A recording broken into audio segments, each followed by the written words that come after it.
Hello दोस्तों, welcome to my channel GK Educard channel में आप सभी का एक बार फिर से हार्दिक स्वागत है। दोस्तों, आज की वीडियो में हम कवर करेंगे 1 अक्टूबर से लेकर 10 अक्टूबर तक के करंट अफेयर के क्वेश्चन आंसर्स और कुछ टॉपिक्स जो आपके एग्जाम के लिए काफी इंपॉर्टेंट हो सकते हैं। तो चलिए दोस्तों, शुरू करते हैं।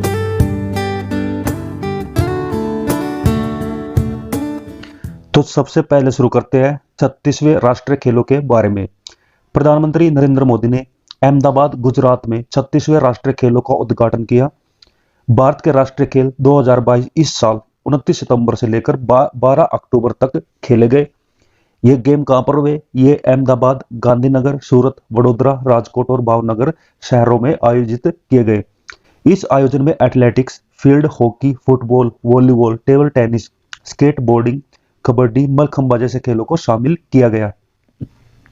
इस आयोजन में 28 राज्यों ने और 8 केंद्र शासित प्रदेशों की टीमों ने भाग लिया।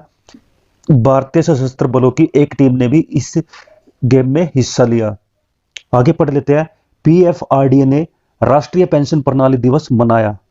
पेंशन फंड नियामक और विकास प्राधिकरण, जिसको शॉर्ट फॉर्म में पीएफआरडीए बोला जाता है, 1 अक्टूबर को राष्ट्रीय पेंशन प्रणाली यानी नेशनल पेंशन स्कीम डे के रूप में मनाया। कब? 1 अक्टूबर को। कौन सा डे? राष्ट्रीय पेंशन प्रणाली दिवस। पेंशन और सेवानिवृत्ति योजना को बढ़ावा देने के लिए एनपीएस ने आजादी का अमृत महोत्सव के तहत एक अभियान की शुरुआत की थी। एनपीएस सब्सक्राइबर इस स्कीम के तहत लाभ चक्रवृद्धि की शक्ति का आनंद लेंगे और सेवानिवृत्ति के बाद यानी 58 साल की एज के बाद कई तरह के लाभ प्राप्त करेंगे। पीएफआरडीए के बारे में पढ़ लेते हैं, जिसको फुल फॉर्म जिसको बोला जाता है पेंशन फंड नियामक और विकास प्राधिकरण यानी provident fund regulatory and development authority.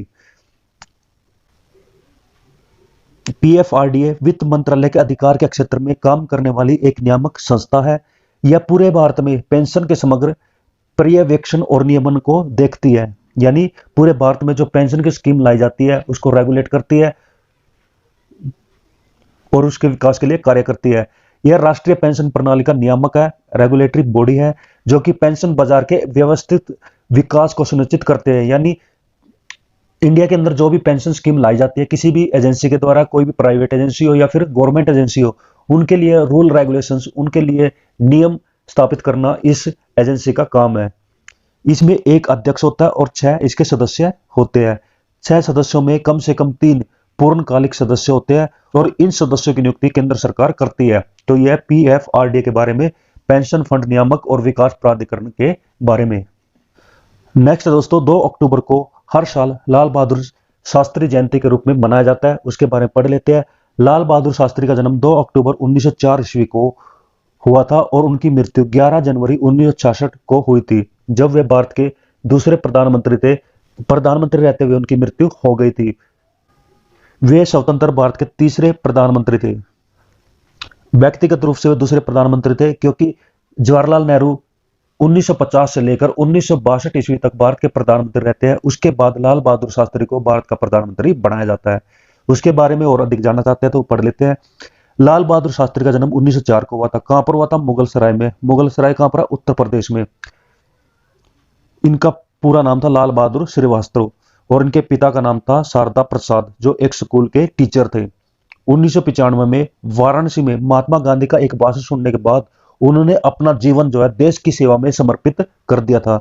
उन्होंने अपना उपनाम भी छोड़ दिया था श्रीवास्तव, क्योंकि उससे उनकी जाति का संकेत मिलता था। तो यह था लाल बहादुर शास्त्री के बारे में। आगे देखते हैं। प्रधानमंत्री नरेंद्र मोदी ने भारत में 5G की सेवाएं लॉन्च कर दी है। इसके बारे में देख लेते हैं। नई दिल्ली के प्रगति मैदान में एक इंडिया मोबाइल कांग्रेस 2022 का आयोजन किया गया, जिसमें प्रधानमंत्री नरेंद्र मोदी ने 5G टेलीफोनी सेवा लॉन्च कर दी है। यानी अब आपके मोबाइल में 5G की नेटवर्क की सेवाएं उपलब्ध हो जाएगी। ये किन किन शहरों में हुई है? यह 13 शहरों में लॉन्च किया गया है, जिसमें आ जाता है दिल्ली, बेंगलोर, मुंबई, चेन्नई, अहमदाबाद, चंडीगढ़, गांधीनगर, हैदराबाद, कलकत्ता, लखनऊ, पुणे, जामनगर और गुरुग्राम। इन 13 शहरों में 5G की सेवाएं लॉन्च की है।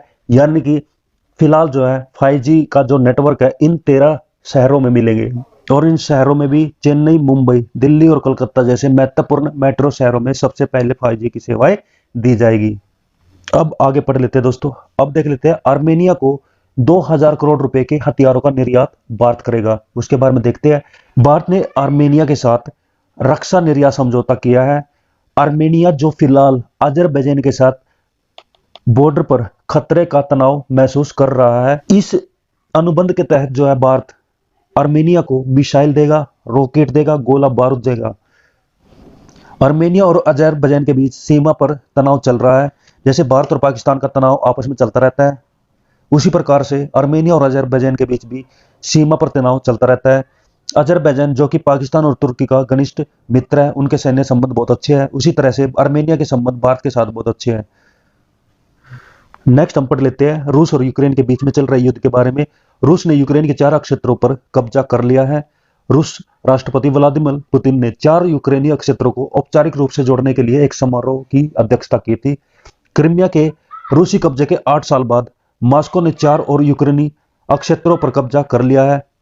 क्रीमिया के रूसी कब्जे के 8 साल बाद, यानी 8 साल पहले रूसी ने क्रीमिया पर कब्जा किया था। उसके बाद इस युद्ध में मॉस्को ने 4 और यूक्रेनी क्षेत्रों पर कब्जा कर लिया है।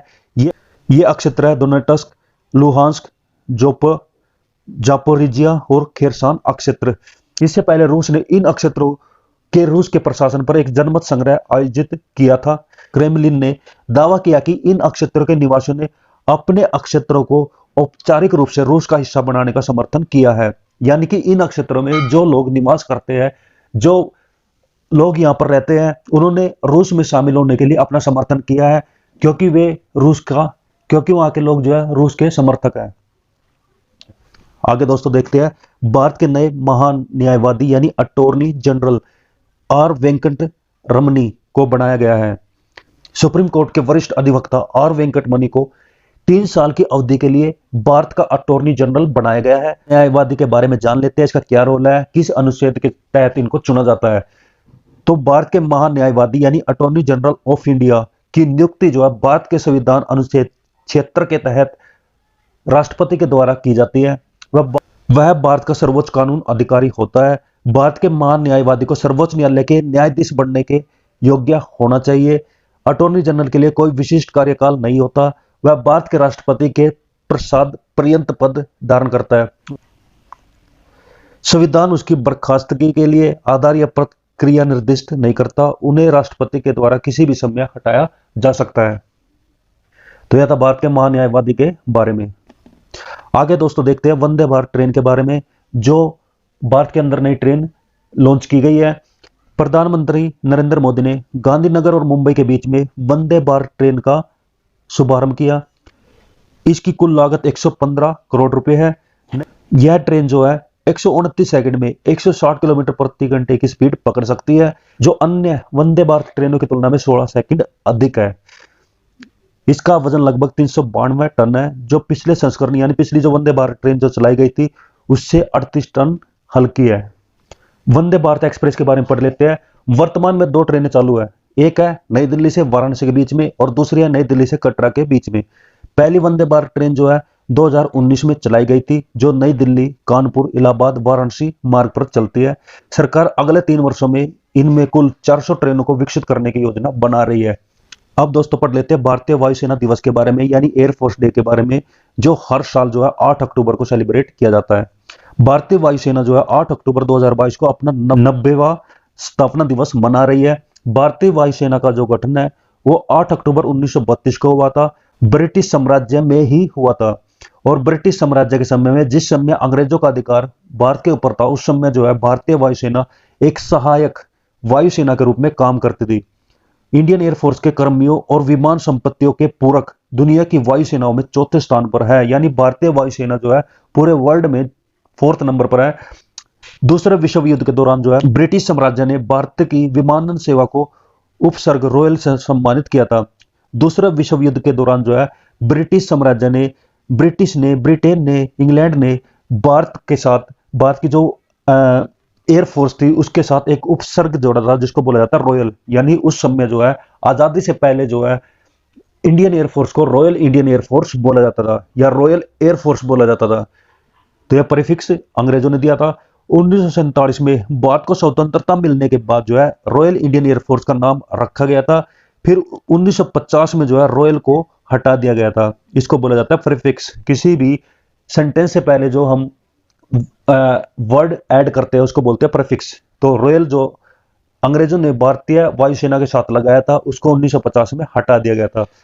भारत के जो राष्ट्रपति होते हैं वो इंडियन एयरफोर्स के सर्वोच्च कमांडर है। ना सिर्फ इंडियन एयरफोर्स के, भारत के तीनों सेनाओं के सुप्रीम कमांडर यानी सर्वोच्च कमांडर होते हैं भारत के राष्ट्रपति। वर्तमान में जो है वी.आर. चौधरी जो है भारतीय सेना के प्रमुख है। तो दोस्तों ये थे कुछ इंपॉर्टेंट टॉपिक्स। अब हम देख लेते हैं क्वेश्चन आंसर्स, जिसमें फर्स्ट आता है प्रधानमंत्री नरेंद्र मोदी ने किनके मार्गदर्शन के लिए युवा 2.0 लॉन्च किया है। तो किन के लिए किया है? युवा लेखक के लिए। प्रधानमंत्री नरेंद्र मोदी ने युवा लेखकों को सलाह देने के लिए युवा 2.0 की योजना शुरू की है। इस योजना का मुख्य उद्देश्य है पढ़ना लिखना और पुस्तक संस्कृति को बढ़ावा देना। नेक्स्ट आ जाता है संयुक्त राष्ट्र अमेरिका ने किस भारतीय अमेरिकी को लाइफ टाइम अचीवमेंट अवार्ड से सम्मानित किया है। तो इसका राइट आंसर रहेगा विवेक लाल को। तो भारतीय मूल के जनरल एटॉमिक्स के सीईओ विवेक लाल को अमेरिकी राष्ट्रपति जो बाइडेन ने विद ग्रेटफुल रिकॉग्निशन के प्रशस्ति पत्र के तहत लाइफ टाइम अचीवमेंट अवार्ड से सम्मानित किया है। नेक्स्ट आ जाता है भारतीय वायुसेना में शामिल किए गए made in India light combat helicopter का नाम क्या रखा गया है। तो इसका राइट आंसर रहेगा प्रचंड। तो रक्षा मंत्री राजनाथ सिंह ने औपचारिक रूप से स्वदेशी रूप से विकसित किए गए हल्के लड़ाकू हेलीकॉप्टर का नाम प्रचंड रखा है। नेक्स्ट आ जाता है किस व्यक्ति को महात्मा गांधी अंतर्राष्ट्रीय शांति पुरस्कार से सम्मानित किया है। तो इसका राइट आंसर रहेगा डॉक्टर आलोक सक्सेना को। तो डॉक्टर आलोक सक्सेना को महात्मा गांधी अंतर्राष्ट्रीय शांति पुरस्कार से सम्मानित किया है। और लास्ट दोस्तों आ जाता है किस टीम ने हाल ही में 29वीं बार ईरानी ट्रॉफी को जीता है। तो इसका राइट आंसर रहेगा शेष भारत ने। ईरानी ट्रॉफी जो क्रिकेट के लिए खेली जाती है उसमें शेष भारत ने यानी रेस्ट ऑफ इंडिया ने इसको 29वीं बार जीता है। उसने फाइनल में सौराष्ट्र को हराकर इस ट्रॉफी को जीता है। तो दोस्तों ये थी आज की वीडियो जिसको हम यहीं पर ही खत्म करते हैं। इस वीडियो का रिवीजन एक बार और करें ताकि आपको अच्छे से समझ में आ सके। तो दोस्तों अगर आपने मेरा चैनल जीके एजुकार्ट अभी तक सब्सक्राइब नहीं किया है तो इसको जरूर सब्सक्राइब करें। मेरा चैनल जो है कंपटीशन एग्जाम के लिए बनाया गया है जिसमें मैं कंपटीशन एग्जाम से जुड़े सब्जेक्ट के ऊपर वीडियो बनाता रहता हूं, साथ में करंट अफेयर के ऊपर वीडियो डालता रहता हूं। तो दोस्तों आपको वीडियो कैसी लगी, अच्छी लगी है तो जरूर लाइक करें, शेयर करें और मेरे चैनल को सब्सक्राइब करें। तो थैंक यू दोस्तों, जय हिंद, जय भारत, वंदे मातरम।